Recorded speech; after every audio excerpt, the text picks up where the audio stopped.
Apat ang tahimik na nagbabago sa'yo kapag nag-abroad ka. Una, nagbabago ang halaga ng pera sa'yo. Dati sahod lang yan, pero sa abroad, bawat padala may katapat na oras, puyat, lamig, gutom at lungkot na hindi nakikita ng tumatanggap. Number 2, nagbago ang tingin mo sa mga tao.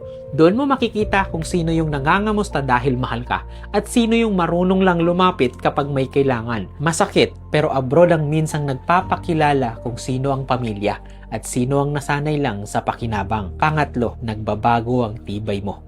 Matututo kang magkasakit ng tahimik, umiiyak ng mabilis, pumasok kahit bigat na bigat, hindi dahil wala kang nararamdaman, kundi dahil may mga taong umaasa sa'yo. Panghuli, nagbabago ang pangarap mo. Dati ang pangarap mo lang makalabas ng bansa, pero pag nandun ka na, ang pangarap mo makauwi ng hindi talo, may ipon, may dignidad, may sarili ka pa ring buhay. Kasi minsan ito ang totoo. Hindi lahat ng OFW na nagbabago, yumabang. Yung iba, natuto lang magtira para sa sarili dahil matagal na silang nauubos para sa iba. Kaya kapag may OFW na hindi madaling hingian, huwag agad sabihing nagbago. Baka ngayon niya lang natutunan na hindi porkit malayo siya, siya na ang sasalo sa lahat. At minsan ang pinakamalaking pagbabago sa abroad, hindi yung bansa, kundi yung araw na natutunan mong mahalin ang pamilya mo nang hindi kinakalimutan ang sarili mo.